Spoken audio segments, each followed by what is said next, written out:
అందరికీ నమస్కారం. ముఖ్యంగా చాలా రోజుల నుంచి చెప్పాలనుకుంటున్నాను. నా మనసులో మాట ఇవాళ చెప్పేస్తా. నాగేంద్ర బాబు వెళ్ళిపోయాడా? మీడియా మిత్రులంటే మన హృదయాన్ని, మన జీవితాన్ని ప్రజల వద్దకి తీసుకెళ్ళి వీళ్ళు ఇదిరా బాబు అని చెప్పి, ఒక పోలీసు వాళ్ళకి హాలిడే ఉండదు, అలాగే ఈ మీడియా సోదరులకు కూడా మేము పండగ రోజు ఓపెనింగ్ పెట్టుకుంటే పండగ రోజు పరిగెత్తుకుంటూ వస్తారు.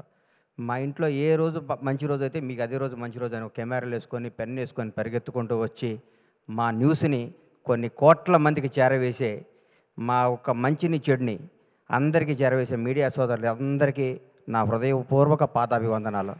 మీరు లేనిది ఎవ్వరూ లేరు. మిమ్మల్ని ఇసుక్కున్న అవన్నీ అబద్ధాలు. ఒక ఉదాహరణ నేను చెప్తా. ఎస్వి కృష్ణారెడ్డి గారు నన్ను వినోదంలో చిత్రంలో పరిచయం చేసినప్పుడు శ్రీకాంత్, శివాజీ రాజా, ఉత్తేజ్ తదితరులు అనేసారు. నా ఫోటో కూడా పక్కన పెట్టి 2 రోజులు నిద్రపట్టలేదు, నా పేరు వేయలేదు అని. ఆ టెన్షన్, ఆ బాధ ఎప్పటికీ మర్చిపోలేను. అంటే ఆ రోజు గణేష్ అని రాస్తే ఎంత బాగుండేది అని ఫీల్ అయ్యాను నేను. అప్పుడు కుమారస్వామి గారని ఒక రిపోర్టర్, అన్న కుమార్ అన్న నా పేరు ఎందుకు రాలేదు అని అడిగా ఫోన్ చేసి. సారీ గణేష్ మర్చిపోయాను అన్నాడు. మీరు మా మీద కోపం వచ్చి ఒక్కరోజు పెన్ డౌన్ చేస్తే మాకు వణుకుతాయి కింద. మీ పవర్ అది, మీ గొప్పతనం అది. మీ అన్నీ మర్చిపోతారు. మేము మామూలు అసిస్టెంట్ డైరెక్టర్లుగా, చిన్న చిన్న ప్రొడక్షన్ మేనేజర్లుగా మాతో ఫ్రెండ్షిప్ చేసి మా స్థాయి పెరిగినప్పుడు కూడా మాకు అదే విధంగా గౌరవించే మీ అందరికీ మీ రుణం తీర్చుకోలేంది, మీ విలువ మేము వెలకట్టలేంది. ఎప్పుడు మీడియా సపోర్ట్ మా ఇండస్ట్రీ మీద ఉండాలి, మా నిర్మాతల మీద ఉండాలి. మేము తీసిన సినిమాని మీరు జనం దగ్గర తీసుకెళ్ళడానికి మీరు వారధై, అంబిక అగరబత్తి లాగా భక్తుడికి భగవంతునికి లాగా సినిమాకి జనానికి మధ్య ఉండే వారధులు మీరు, సారథులు మీరు. ఎప్పుడు మీ విష్, మీ చల్లని చూపు మా సినిమాపై ఉండాలి. మా నిర్మాత శ్రేయస్సు కోరుకుని మీ అందరికీ మా హృదయపూర్వక కృతజ్ఞతలు. తెలుసు కదా, చిరంజీవి గారు స్వయం కృషి చేస్తాడు, ముఠా మేస్త్రి చేశారు. వెంకటేష్ బాబు బొబ్బిల్ రాజా చేశాడు, చంటి చేశాడు. నాగార్జున గీతాంజలి చేశాడు, శివ చేశాడు. సిద్ధు జొన్నలగడ్డ డీజే టిల్లు చేశాడు, తెలుసు కదా చేశాడు. ఇరగ్గొట్టేశాడు సిద్ధు. జోష్ సినిమాలో ఏ అడ్రస్సు లేకుండా, ఏ కేరఫ్ లేకుండా, ఏ బ్యాక్గ్రౌండ్ లేకుండా, ముందు ఎవడో వెనకెవడో లేకుండా నేను నటుడిని అవుదామని ఇండస్ట్రీకి వచ్చి జోష్ సినిమాలో చిన్న వేషం కోసం తప్పించి సిద్ధు ఈ సినిమా తర్వాత నేను చెప్తున్నాను, డైరెక్ట్గా రవితేజకి ఆల్టర్నేటివ్ ఎవరా అనుకున్నాను. రవితేజకి ఆల్టర్నేటివ్ అవుతావు సిద్ధును. నిజంగా చెప్తున్నాను. నువ్వు రాబోయే 20 ఏళ్ళు నువ్వు ఇదే క్యారెక్టరైజేషన్తో ముందుకు వెళ్ళిపోతావు. ఈ మధ్య కుర్రాళ్ళ నిన్ను కానీ, తేజ సజ్జాను కానీ మిమ్మల్ని అందరూ చూస్తుంటే ముచ్చటేస్తుంది. కొత్త జనరేషన్ అదిరిపోద్దురా ఈసారి. ఈ కుర్రాళ్ళందరూ 20 ఏళ్ళు, 2 దశాబ్దాల పాటు మీరు ఇండస్ట్రీని అద్భుతమైన సినిమాలు ఇవ్వడానికి పుట్టిన స్టార్ కిడ్స్ మీరు అందరూ. మీ అందరిని చూస్తుంటే ముచ్చటేస్తుంది. నువ్వు ఎన్నుకున్న కథ. నేనైతే నిర్మాతగా ఈ సినిమా నేను తీయను. హ్యాట్స్ ఆఫ్ టు విశ్వ గారు. దమ్ము కావాలి సినిమా తీయడానికి.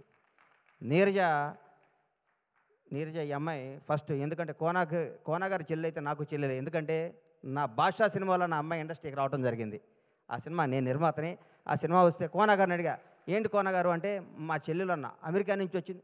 ఈ అమ్మకు వీళ్ళ నాన్న వీళ్ళ ఫ్యామిలీ ఏంది, ఈ అమ్మాయి ఇండస్ట్రీలో ఏంటనుకున్నా. ఆ అమ్మాయికి ఉన్న ఫ్యాషను, ఆ అమ్మాయికి ఉన్న టేస్ట్, ఆ రోజుల్లోనే ఆతృత, తపన, ఈ డ్రెస్ అయితే బాగుంటుంది.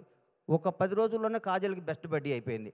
కట్ చేస్తే ఇండస్ట్రీ హీరోయిన్లు అందరూ ఈ అమ్మాయి చుట్టూ తిరిగారు. ఆ అమ్మాయి ఎంత మేధావో, ఎంత ముదురో అప్పుడే చూసుకున్నా. ఈ అందరినీ తనాళం చేసుకొని లౌకికంగా, ఆ అమ్మాయి ఫ్యామిలీ బ్యాక్గ్రౌండ్ వాళ్ళది ఎంత పెద్ద ఫ్యామిలీ, ఎంత పెద్ద కథ.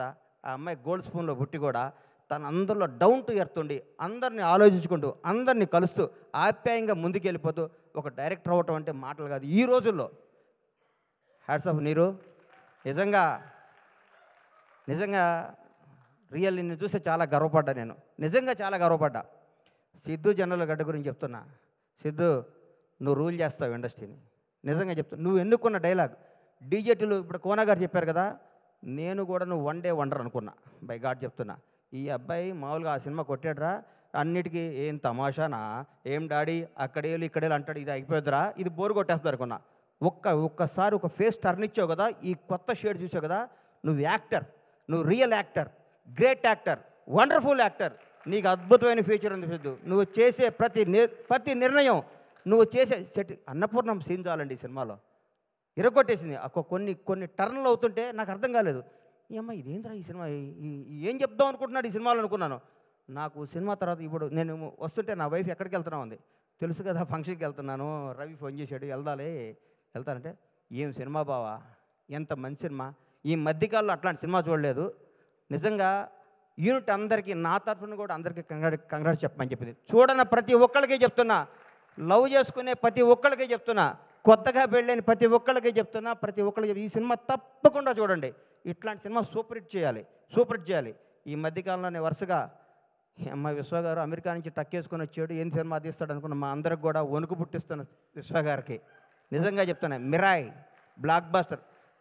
ఈ హీరోని పెట్టుకుని అంత బడ్జెట్తో సినిమా తీయడం అంత ధైర్యం కావాలి సార్, బ్లాక్ బాస్టర్ కావాలి సార్, జనాన్ని నమ్మటం కావాలి. మీరు కథను నమ్మి సినిమాలు తీస్తున్నారు సార్, అదే మీ సక్సెస్ విశ్వ గారు. నిజంగా యువర్ రియల్లీ గ్రేట్. మీరు మా తోటి నిర్మాత అవడం గర్వంగా ఉంది. అట్లాగే మా తమ్ముడు ఎస్కేని ఇప్పుడే చెప్పాడు, అన్నా నువ్వు రా అన్నా అని. నేను బ్లాక్ బాస్టర్ ఇచ్చే బ్రేక్ ఇచ్చా, ఇప్పుడు మొదలవుద్ది కొత్త సెకండ్ హాఫ్.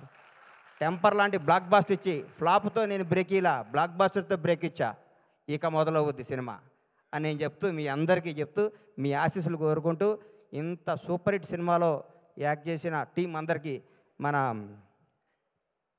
హర్ష కొద్దిగా లావు దగ్గరకి పేరు మర్చిపోయాం అనుకోబాక, హర్షకి అందరికీ కూడా ఆల్ ది బెస్ట్ చెప్తూ, ఇట్లాంటి బ్లాక్ బాస్టర్ సినిమాలు ఇంకా ఎన్నో తీయాలని మనస్ఫూర్తిగా పీపుల్స్ మీడియా అధినేత మా విశ్వ గారిని విష్ చేస్తూ, ఈ అవకాశం ఇచ్చిన మీ అందరికీ నా హృదయపూర్వక కృతజ్ఞతలు తెలియజేసుకుంటూ సెలవు తీసుకుంటున్నాను. Thank you.